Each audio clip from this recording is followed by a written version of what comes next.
राज्य सरकार तुमच्या मागण्यांसंदर्भात सकारात्मक आहे। आता काही वेळापूर्वी देवेंद्र फडणवीस असं म्हणाले की सर्वोच्च न्यायालयाने रक्तनात्यातील संदर्भातले निकष ठरवून दिलेले आहेत, त्यानुसार नोटिफिकेशन काढण्याची प्रक्रिया सुरू आहे आणि तुम्ही तुमचं उपोषण स्थगित करा। नाही, उपोषण असं कसं स्थगित होईल? असं कसं स्थगित होईल उपोषण? त्यांनी जाहीरपणानं मुख्यमंत्री साहेबांना, फडणवीस साहेबांना जाहीरपणानं इथं प्रत्यक्ष त्यांचे कोणी लोक पाठवून प्रत्यक्ष सांगावं की किती दिवसात सगळ्या सोयीची अंमलबजावणी करायलेत, का लगेच करायलेत। हे दोन प्रकार आहेत, किती दिवसात करायलेत का लगेच करायलेत, गुन्हे किती दिवसात मागे घ्यायलेत, कोणचे घ्यायलेत, हैदराबादचं गॅजेट लगेच घ्यायला लागलेत का किती दिवसात घ्यायला लागले। मराठा आणि कुणबी एकचा कायदा पारित करण्यासाठी आधाराची गरज होती, 57 लाख नोंदी मिळालेल्या, ते किती दिवसात करणार। म्हणजे ज्या काय ठरलेल्या विषय आहेत ते किती दिवसात करायला, हे प्रत्यक्ष तर कळालं पाहिजे। आम्ही पहिल्यापासूनच सांगतो ना, आज थोडं सांगतो, माझ्या समाजाचा राजकारण अजेंडाच नाही आमचा। आमचे लेकरं आम्हाला मोठे करायचे, त्यासाठी आम्हाला आरक्षण पाहिजे आणि सगळ्या सोयरीची अंमलबजावणी हे आम्ही दिलेल्या व्याख्येप्रमाणे, मी पहिल्या दिवसापासून तेच बोलतो, त्या व्याख्येप्रमाणे ती असावी। सगळ्या सोयऱ्याची अंमलबजावणी होताना आम्ही ज्या दिवशी वाशीमध्ये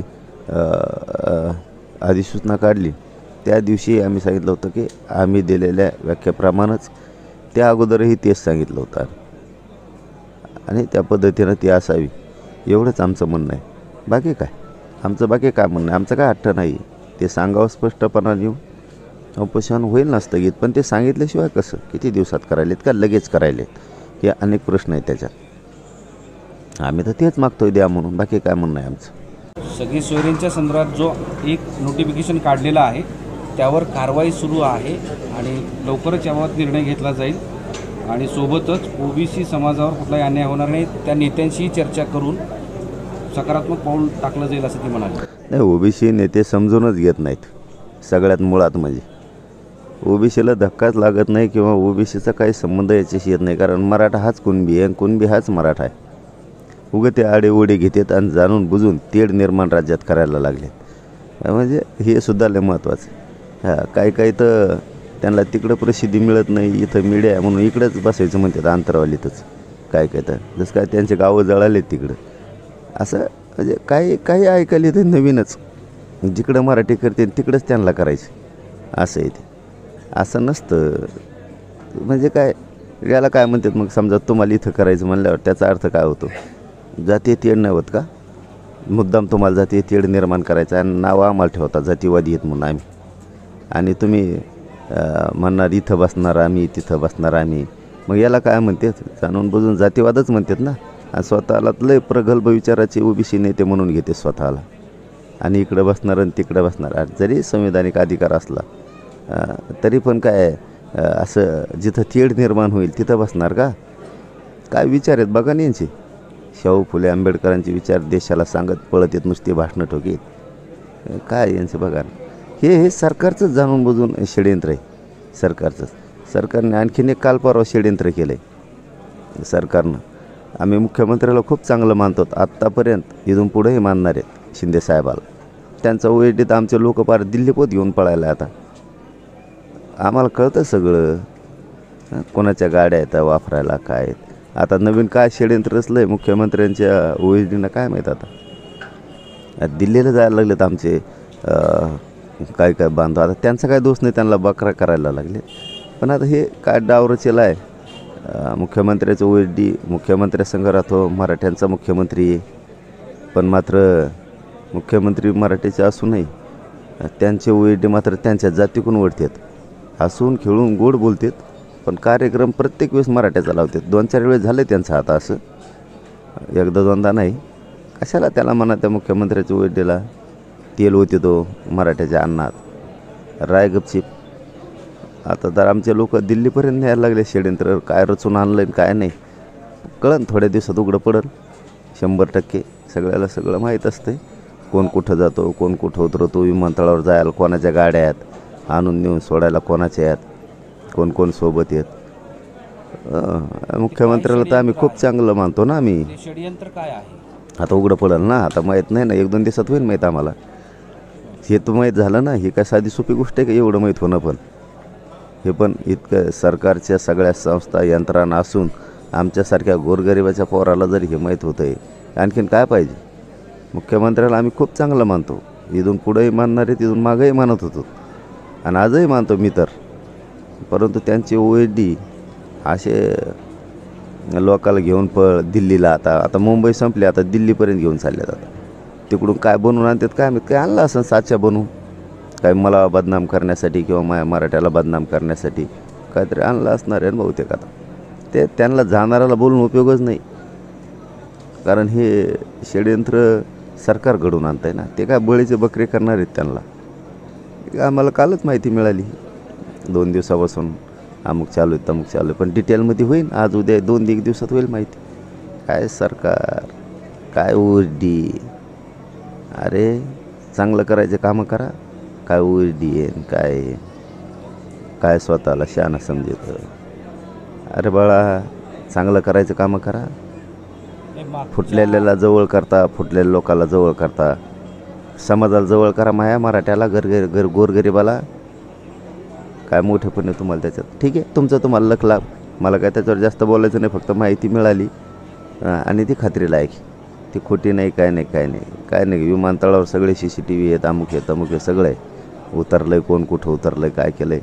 आपण खोटं बोलत नसतो. मुख्यमंत्र्याला बदनाम करायचं काम दिसते OSDचं बहुतेक. अच्छा, या षडयंत्राचा काय परिणाम होईल असं वाटतं? परिणाम माझ्यावर काय परिणाम होणार आहे आणि माझ्या समाजावर बी काय होणार आहे त्या षडयंत्राचं. काही असू द्या म्हणतो ना मी तुम्हाला, काही बनवलेलं आणून असून द्या, काही प्रेस घ्यायचं सांगितलेलं असून द्या, काही सांगितलेलं असू द्या, मराठा बदनाम होईल असा समोरचा बी शक्यतो आमचाही कोणी असला महाराष्ट्राला तरी प्रयत्न करणार नाही. समाज जिथं बदनाम होईल ते शक्यतो आमचाही समोरचा करणार नाही. सरकारनं म्हणजे सरकार म्हणण्यापेक्षा मुख्यमंत्र्यांनी OSDनं किती प्रयत्न केले तरी पण मुख्यमंत्र्याला पण बदनाम करायचं असेल त्याला त्याचबरोबर उगाच घेऊन फिरतो का मग इकडे तिकडे. जाऊ दे तो विषय, समोर आल्यावर बघणारच आहे समाजसुद्धा. आता समाज तरी किती दिवस गप्प बसेल मग, वेळोवेळी जर असंच व्हायला लागलं तर. तुम्ही मागच्या वेळेस तुम्हाला खेळवण्याचा प्रयत्न सुरू आहे, त्यासाठी 100% खेळू देत, 100% खेळू देत. यावेळेस देवेंद्र फडणवीस साहेबासुद्धा माणूस आहे त्यांचं एक. मी बोलता ते विसरून गेलो, त्यांचासुद्धा एक माणूस आहे, त्यांचा पण माणूस आहे. आता हे माया पाठीला पण द्यायला, माझ्या समाजाच्या पाठीलाच पण द्यायला या गोष्टी. माणूस फोडायचा, घेऊन जायचा आणि ते करायचं. मग हे घडलेलं आहे, आता हे घडणारच आहे बहुतेक. हे आता वाचू द्या, येईन ना समोर. आता तर अर्धवट समाजासमोर आलंच. आता ज्या दिवशी ते बसतील हे घेऊन गाबाळ काय असेल ते, त्यावेळेस पुन्हा लक्षात येईल की हे सरकारनं बनवून दिलं सगळे दिल्लीला आणि मुंबईला, आणि हे बनवून देऊन आता हे सुरू आहे. आजच लक्षात आलं आमच्या ते, म्हणून समाजाला सांगून टाकलं. थांबले तर ठीक, समाज काय नाही, पण समाज प्रत्येकच वेळेस बदनाम करायला समाज तरी कवर गप्प बसणार आहे.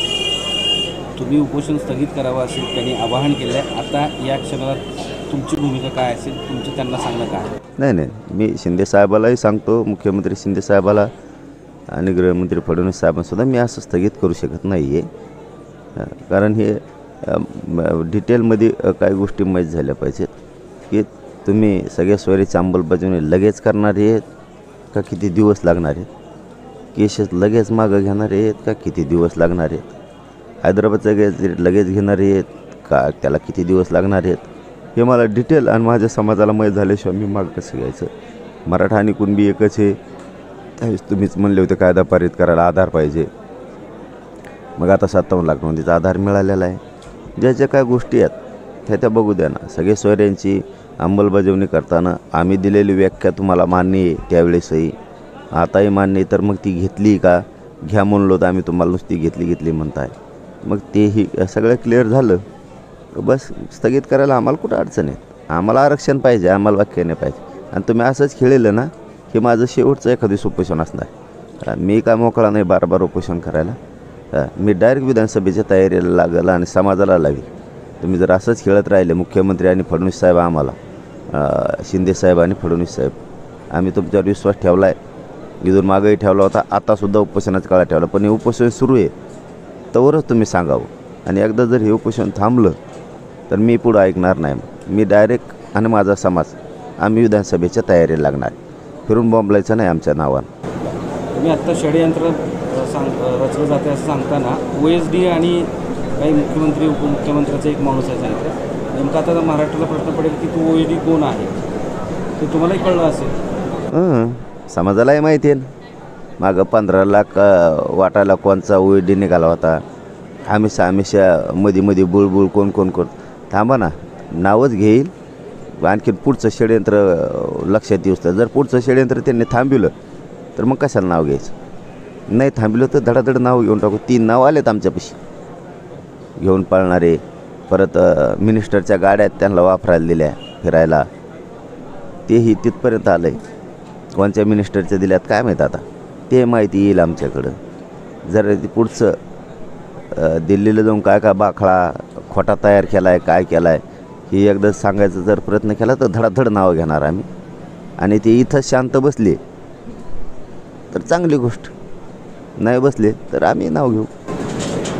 आता तुम्ही जे सांगितलं की हे सगळं जे टाईम बॉन्ड कार्यक्रम जे आहे सांगावा सरकारनं असं म्हणतात, तर ते प्रत्यक्ष येऊन का तिथून पत्र पाठवलं तर किंवा लेखी दिल्यानंतर तुम्ही उपोषण मागे घेणार आहात त्या संदर्भात? नाही, तर प्रत्यक्ष चर्चा झाल्याशिवाय कसं, त्यांचे मंत्रिमंडळाचे लोक कोणी येऊन प्रत्यक्ष चर्चा केल्याशिवाय कसं मराठ्यांनी विश्वास ठेवायचा कोणावर? आम्ही आंदोलक आहेत, आम्ही हमेशा विश्वास ठेवतो. आणि सरकारवर विश्वास ठेवण्याचं काम असतं आंदोलकाचं. मुख्यमंत्र्यावर विश्वास ठेवणं, उपमुख्यमंत्र्यावर विश्वास ठेवणं, सरकारवर विश्वास ठेवणं हे आंदोलकाचं काम असतं. आणि आम्ही विश्वास ठेवला आहे. करायचं का नाही ते बघते. आम्ही थोडे दिवस करू उपोषण, आम्ही तरी किती दिवस करणार? कारण तुम्ही जाणून बुजूनच जर आम्हाला मारायला निघाला असताल, लागतील विधानसभेच्या तयारीला गोरगरीब सगळे मराठी, सगळ्या जाती धर्माला घेऊन.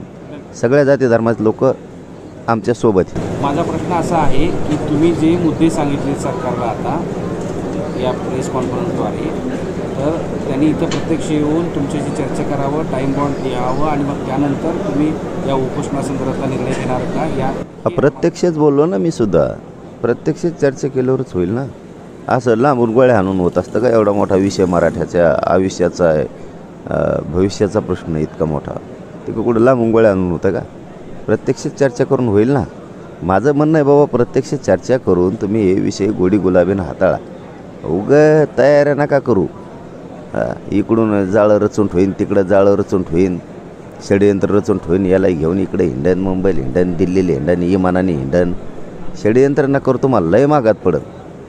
मी बार सांगतो तुम्हाला लय मागात पडत. एक शेवटचा प्रश्न, आज जे मुद्दे देवेंद्र फडणवीस साहेबांनी सांगितलेले आहेत त्यांच्यावर तुमचा विश्वास आहे का? हे बघा, मी असं स्वभावाचा माणूस आहे. मला आणि माझ्या समाजाला आम्हाला पाहिजे आरक्षण, मग ते कुणीही द्या. आमचं असं धोरण आहे. आमचा शिंदे साहेबांवरती आजही विश्वास आहे, सरकारवरती आजही विश्वास आहे. आम्ही मागंही सांगितलं, देवेंद्र फडणवीस काही शत्रू नाही आहेत आमची. मागंच सांगितलं की आज थोडं सांगायला मी 10 महिन्यापासून सांगतो, पण ते काड्या करतात. मग त्यामुळं आपल्याला नाही जमत. जातीच्या माया आणि आरक्षणाच्या विरोधात बोललं मी खपून घेत नाही आणि ऐकूनही घेत नाही कोणाचं.